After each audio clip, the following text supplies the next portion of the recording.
Ukraina babak belur, Rusia hancurkan 5 gudang senjata militer Ukraina. Pertempuran sengit terjadi dalam sehari terakhir di berbagai negara di Ukraina, terhitung sejak Kamis 27 Oktober 2022 hingga hari ini. Pada Jumat 28 Oktober 2022, militer Rusia mengklaim berhasil mencapai keberhasilan dalam yang pecah di Donetsk, Luhansk, Kherson, Kharkiv, dan Mykolaiv. Komando Operasi Taktis Angkatan Bersenjata Federasi Rusia melaporkan serangan rudal dan roket artileri di Donetsk, Kherson, dan Mykolaiv berhasil menghancurkan 5 gudang senjata militer Ukraina. 5 gudang senjata Angkatan Bersenjata Ukraina di daerah pemukiman Vesloyoloye di Republik Raya Donetsk, Davidovgrad, Novaya Kamenka di wilayah Kherson, dan kota Mykolaiv. Rusia tercatat bahwa secara umum artileri dan serangan udara menghantam 6 pos komando militer Ukraina di Kharkiv, Donetsk, Luhansk, dan Mykolaiv. Selain itu, 74 unit artileri, jumlah personil dan peralatan Ukraina di 167 distrik juga ikut terlibat militer. Sementara itu, dilansir Viva Militer dari kantor berita Rusia, RIA Novosti, sistem pertahanan udara Rusia menembak jatuh beberapa alat utama sistem angkatan bersenjata Ukraina. Kementerian Pertahanan Rusia memastikan serangan di Kherson menghancurkan sebuah helikopter Mi-8 6 peluru sistem artileri, roket mobilitas tinggi atau HIMARS buatan Amerika Serikat, dan juga sistem peluncur multi roket MLRS BM-27 Uragan, dan 3 pesawat tanpa awak atau drone. Sistem pertahanan udara menembak jatuh sebuah helikopter Mi-8 Angkatan Udara Ukraina di dekat pemukiman Novaya Kamenka, wilayah Kherson. Pernyataan Kementerian Pertahanan Rusia juga mengungkap lebih dari 50 tentara Ukraina tewas dalam kontak tembak di Popovka, Luhansk. Di daerah itu, unit militer Ukraina juga mencoba pertahanan Rusia dengan hasil kegagalan total. Di LPR, pasukan Rusia menghancurkan lebih dari 50 personil militer Ukraina dalam sehari. Di area Krasnolimansky, 2 kelompok taktis batalion pasukan Ukraina melakukan operasi ofensif di dekat pemukiman di Popovka di LPR. Tindakan aktif pasukan Rusia itu menyerang musuh lebih dari 50 prajurit Ukraina, 2 tank, 3 kendaraan tempur lapis baja, dan 2 kendaraan ditembakkan oleh tembakan artileri dan serangan tentara.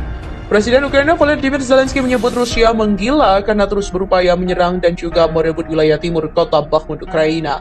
Dia mengatakan bahwa serangan terus terjadi di timur Bakhmut, sebuah kota yang terletak di wilayah Donetsk. Kota itu memiliki populasi 70.000 orang sebelum perang terjadi, dan kini wilayah itu menjadi pusat serangan Rusia selama berbulan-bulan. Jika kota itu berhasil diambil alih, maka akan menjadi simbol kemenangan bagi Rusia. Disinilah kegilaan komando Rusia paling jelas hari demi hari.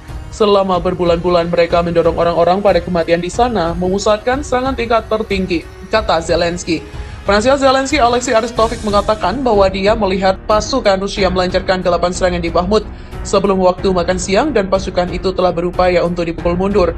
Kota yang diserang Rusia itu terletak di jalan utama untuk menuju kota Sloviansk dan juga Kramatorsk, yang hingga saat ini sebagian besar wilayah masih dikuasai oleh Ukraina.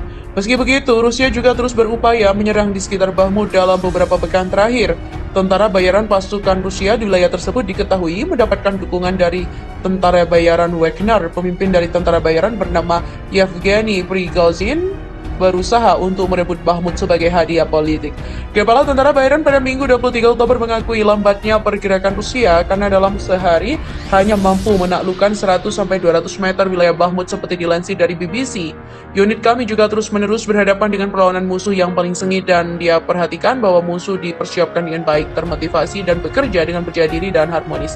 Ini tidak mencegah perjuangan kita untuk bergerak maju, tetapi saya tidak dapat mengomentari berapa lama waktu yang dibutuhkan. Adapun Zelensky telah memuji pasukannya di Ukraina sebagai pahlawan negara. Pasukan Ukraina juga terus maju dari selatan menuju Kherson, di mana Rusia juga telah memerintahkan warga sipil untuk mengungsi. Para pejabat di Kiev juga telah memperingatkan bahwa pasukan Rusia sedang berupaya menyerang di sekitar Kherson, dan dari siaran radio diumumkan bahwa pasukan Rusia yang baru direkrut telah dikirim ke sana sebagai penahanan. Cuaca buruk juga. Menteri Pertahanan atau Menhan Ukraina Alexei Reznikov mengatakan bahwa serangan Rusia di wilayah itu telah terhambat oleh cuaca buruk dan basah, sehingga membuat serangan balasan menjadi lebih sulit. Sementara itu, seorang yang pro-Rusia di Provinsi Luhansk Timur mengungkap bahwa pasukan Ukraina kembali maju di wilayah itu dan mengatakan pertempuran hebat sedang terjadi di sekitar kota Kremina dan Svatove, kota yang telah menjadi wilayah Rusia di awal tahun ini. Angkatan Udara Ukraina juga mengungkap bahwa lebih dari 20 drone kamikaze Iran diluncurkan oleh pasukan Rusia semalam di Ukraina. Serangan itu menargetkan wilayah selatan Mykolaiv dan Odessa. Pejabat di wilayah tersebut mengatakan bahwa pasukan Rusia juga menargetkan wilayah Kiev Ukraina. Kadyrov sekutu Putin minta kota-kota Ukraina di bumi hanguskan. Ramzan Kadyrov, pemimpin Republik Cechnya, Rusia menyerukan agar kota-kota Ukraina dihapuskan dari bumi. Hal itu dia sampaikan ketika sekali lagi mengkritik penanganan militer Rusia terhadap perang di Kiev. Beberapa minggu setelah mengkritik penanganan konflik, Kadyrov sekutu setia Presiden Vladimir Putin mengatakan Moskow telah bersikap lemah terhadap serangan balasan Kiev untuk merebut kembali wilayah Kherson Selatan. Pasukan Ukraina juga diketahui menembaki daerah lain yang telah diproklamirkan Putin untuk dicaplok. Dalam pesan audio di saluran Telegram pada Senin malam 24 Oktober 2022, Kadyrov untuk pertama kalinya juga menggambarkan invasi skala penuh Putin ke Ukraina sebagai perang.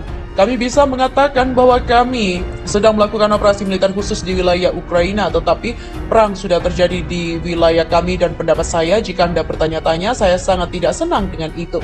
Melansir dari Newsweek pada Rabu 26 Oktober 2022, Kadyrov mengatakan kota-kota Ukraina harus dihapuskan dari muka bumi sebagai tanggapan atas penembakan wilayah yang sekarang diklaim Rusia sebagai miliknya.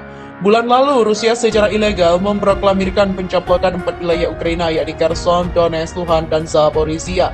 Tidak ada satupun wilayah yang sepenuhnya berada di bawah kendali pasukan Rusia dan kemenangan Ukraina diantisipasi di Kherson.